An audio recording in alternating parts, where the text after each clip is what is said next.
Assalamualaikum warahmatullahi wabarakatuh. Perkenalkan, nama saya Seprianto dan nomor NPM saya 151. Di kali ini saya membuat video ini untuk memenuhi tugas mata kuliah manajemen konstruksi. Di sini saya akan menjelaskan apa saja materi-materi yang ada di mata kuliah manajemen konstruksi ini. Terus sebelum saya menjelaskan lebih dalam, ada banyak saya akan menjelaskan apa itu manajemen konstruksi. Manajemen konstruksi adalah usaha yang dilakukan melalui proses manajemen, yaitu seperti perencanaan, pelaksanaan, dan pengendalian terhadap kegiatan proyek dari awal sampai akhirnya proyek, dengan melokasi sumber daya secara efektif dan efisien untuk mencapai suatu hasil yang baik, itu konstruksi gedung sipil dan industri yang memuaskan sesuai dengan sasaran yang diinginkan. Di sini pun juga ada namanya ciri-ciri proyek. Pertama, seperti memiliki tujuan khusus, produk akhir, hasil kerja akhir, dan juga jumlah biaya, sarana, jadwal, serta kriteria mutu telah ditentukan, dan juga bersifat sementara, dalam arti kata umumnya dibatasi oleh selesainya tugas tersebut. Terakhir ada namanya non-rutin, tidak berulang-ulang pengerjaan proyek tersebut. Di sini pun juga ada contoh proyek seperti pemindahan, contohnya seperti bendungan, perubahan masa, bendungan tidak bangunan ini tingkat tinggi, pembenaman seperti prekes, seperti pengerjaan fondasi tiang pancang, penyusunan prekes, dan terakhir penurunan benda berongga seperti fondasi kalson. Selanjutnya saya akan menjelaskan tentang organization work now.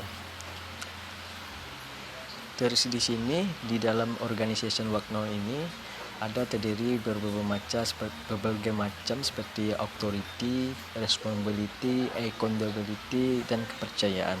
Di sini saya akan menjelaskan satu-satu terlebih rinci. Yang pertama namanya authority. Apa itu authority? Kekuasaan yang diberikan kepada seseorang agar dapat membuat keputusan yang tidak diikuti oleh bawahannya.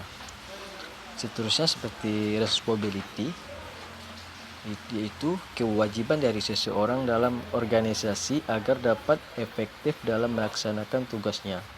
Seterusnya accountability, kesanggupan memberikan pertanggungjawaban untuk suatu tugas khusus yang telah diselesaikan. Terakhir ada namanya kepercayaan.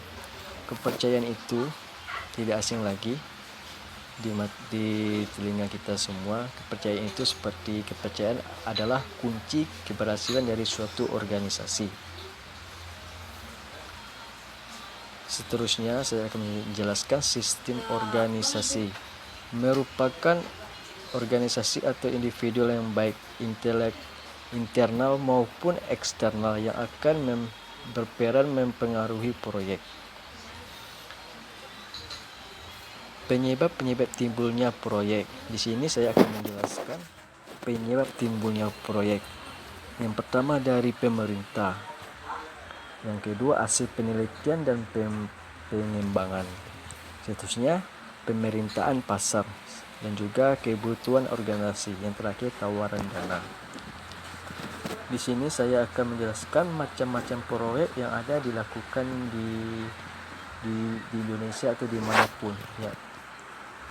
Yang pertama seperti proyek konstruksi, proyek manufaktur, proyek pelayanan, manajemen, proyek kapital untuk investasi, dan terakhir proyek penelitian dan pengembangan. Apa itu struktur organisasi?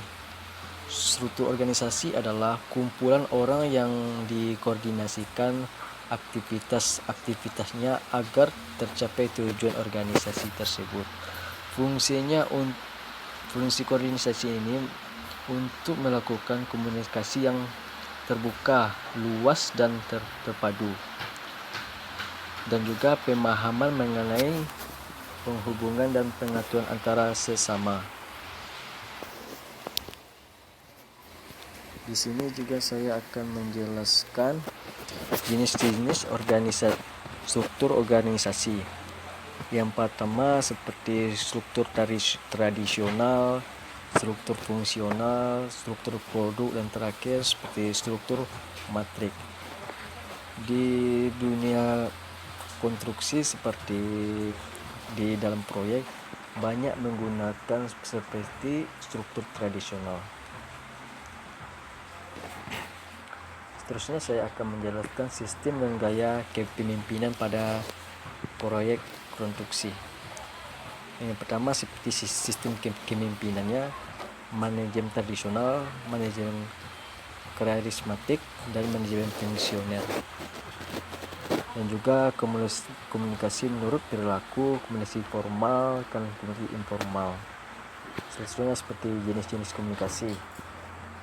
Ada itu dengan secara lisan dan komunikasi secara tertulis. Contohnya kalau komunikasi lisan itu seperti berbicara langsung dengan mulut ke mulut. Kalau contohnya komunikasi tertulis itu seperti kalau di proyek seperti surat pemberitahuan dan surat pelanggaran, dan juga seperti surat berita acara dan surat keluar dan surat masuk. Itu contohnya kalau komunikasi tertulis yang ada di dalam proyek. Dan juga di sini pun ada juga namanya komunikasi menurut ruang lingkup. Apa saja itu? Seperti komunikasi internal dan komunikasi eksternal. Mungkin di sini sampai di sini saja yang bisa saya jelaskan.